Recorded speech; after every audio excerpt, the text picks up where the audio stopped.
you are vibrational beings more than you are anything else.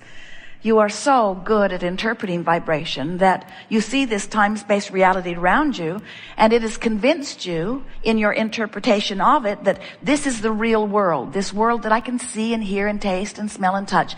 This is the real world. And we want you to know that while you are interpreting with all of those senses, that you are interpreting on many vibrational levels of your being. Vibrations abound all around you, and you are the attractor of the vibrations that abound. Now, many argue with that. They say, no, Abraham, I walk into a room and what's there is what I get. And we say, well, have you ever been an eyewitness to something that someone else was an eyewitness to and discovered when you read the reports that you saw very different things, even though you thought you were looking at the same thing? Because who you are and what you believe while you are witnessing it completely colors the way you interpret whatever it is that you see. And if that's true with what you see and hear, have you ever been with a dog who perks up and you say, stop it? But the dog is responding to something vivid that it hears or smells. The other day, Jerry and Esther were in a campground, and a man walked by with a beautiful dog. And as they walked by, the dog turned around and looked in the direction of Esther, could not seem to take its eyes off of Esther. And Esther was so flattered. Esther thought, oh, that dog sees energy. And that dog who's tuned in, tapped in, turned on, knows the beauty of my vibrational being. And then Esther got a whiff of what the dog had smelled before her. Someone was emptying their sewer down the way, and the dog smelled it 15 seconds before Esther did. Dogs smell things you can't smell. Dogs smell things you don't want to smell. They interpret differently than you do. Same environment, different depths of interpretation. There are people who can hear things that you can't hear. There are animals that can hear things that you can't hear. You are all, whether you are beast or human or molecule, you are all vibrating beings and sensual, sensitive beings. But you have levels of interpretation that go far beyond your physical senses. And what they are vibrational interpretations. You get impulses to move or impulses to consider. You get impulses that you're picking up from all around you. But this is always true. You never receive an impulse or an experience that is a departure from your vibrational countenance. In other words, you train yourself by living in your environment into your habits of vibrations. And your habits of vibrations are what your beliefs and expectations really are. So, without meaning to, most humans have allowed their environment to train them into patterns of expectation that serve you in many cases and hinder you in others. And this gathering is about learning to utilize your guidance system in order to understand what you're receiving and whether it is beneficial to who you are, who you have become, or whether it is detrimental. Whether focusing upon it causes you to allow the creation, or whether focusing upon it allows you to hinder the creation. It's fun to realize that you are vibrational beings. But before being a vibrational being in your physical body can be very meaningful to you, you have to understand that this physical part that you know as you, that all of your friends have identified through your countenance and your personality, is but a very small part of who you really are. Because while you are in this physical body, there is a larger part of you that is source energy, vibration, non-physical. And that part of you, man has been calling it soul. Sometimes man calls it source or God.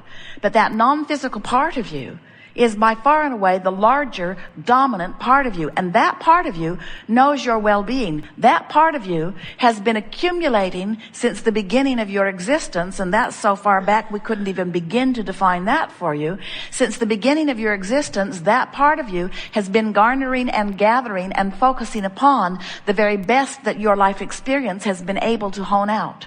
In other words, this source energy is a vibrational vortex of well-being that defies physical human description. We just can't give it words, but sometimes your physical senses feel it, and you recognize it as love or appreciation or joy.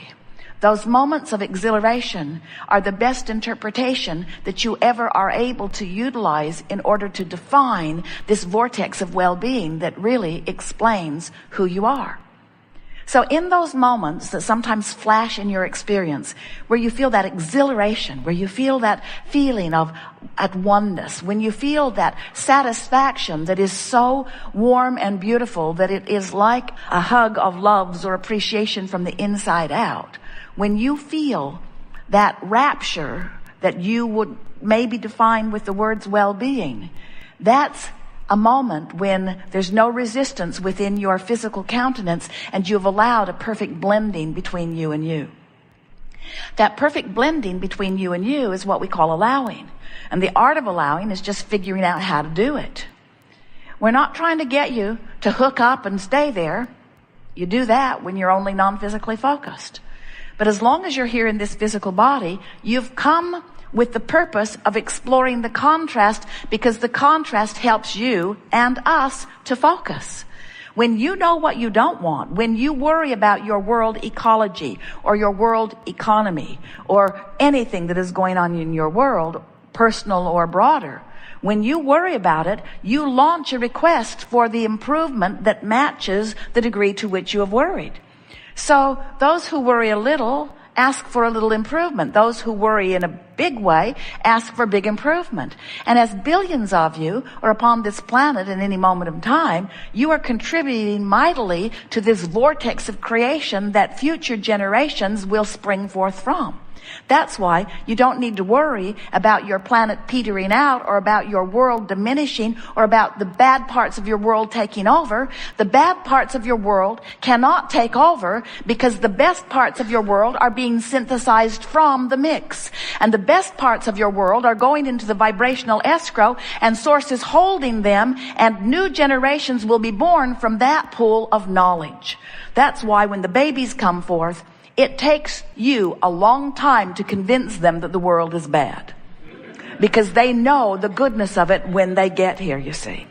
So you don't need to worry about things going bad, because the well-being is the part that is captured. You sift around in the contrast to know what you don't want, but when you croak, everything that you knew that you didn't want ceases to be active because you're not focused upon it.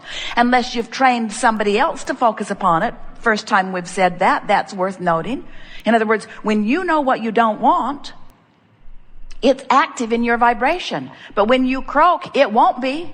What will be active in your vibration then is what you do want as a result of knowing what you don't want. Do you follow that? So if you haven't passed on your opinion, your story, if you haven't made vivid movies and put up big monuments all over the place, oh, but wait, you've done that. So you are, without meaning to, you are passing on your bad experiences to future generations.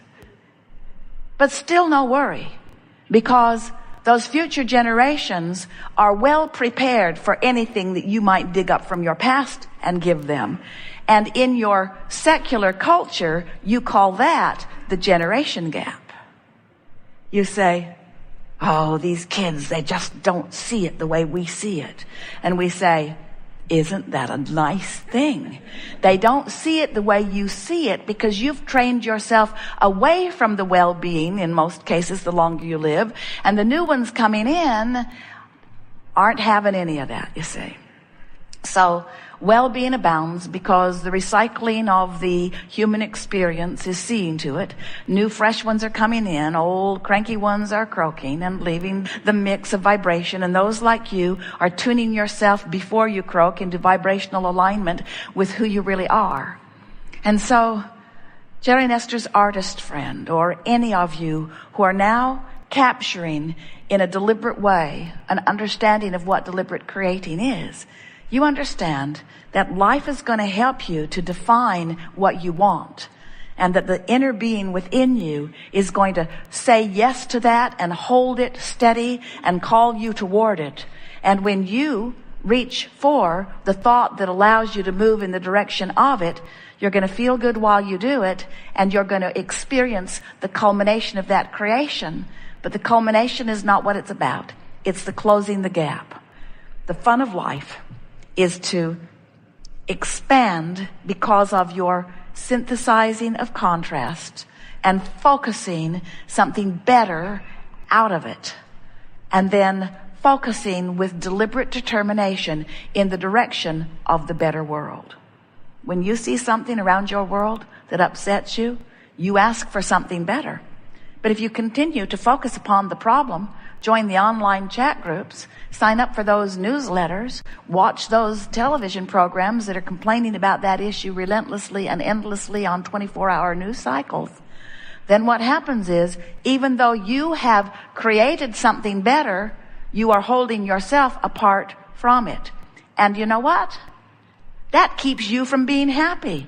You might say, but it didn't have anything to do with me. I launched that rocket about people who live on the other side of the world. And we say every rocket you launch has everything to do with you, because it is your creation. It is tied to you. It is part of who you are. You became a seer of a better world. And if you let the world that exists dissuade you from seeing the better world, it's not just not letting the better world come through your viewpoint faster that is at stake. It's your very own happiness. It's your very own health. It's your very own beingness, because you're not the creator of a better world. You're not the creator of a car or an empire. You're not the creator of a relationship only. You are the creator of you. You are the creator of you having those experiences.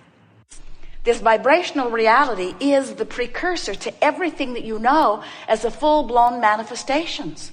So when life causes you to ask for an improvement, it becomes immediately, and all cooperative components are assembled. The question that we want to help you to discover within yourselves are you a cooperative component?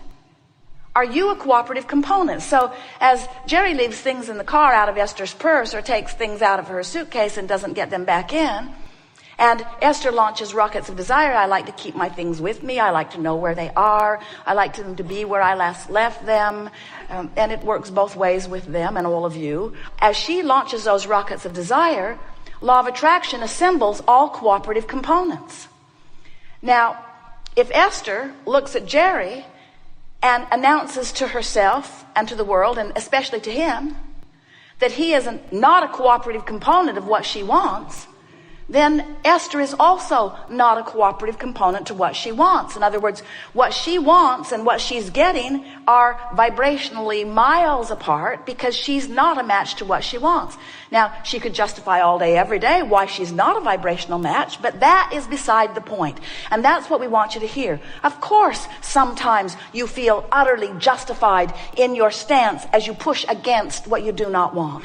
We just want you to know that every time you're doing it, every time you're talking about it, every time you're complaining about it, every time you're feeling negative emotion about it, you are an uncooperative component to what you do want. And as long as you remain, no matter how justified you are, everyone on the planet, we could take a vote, who's right, who's wrong, who's right, who's wrong. In this room, 50% would say Jerry's right, 50% would say Esther's right.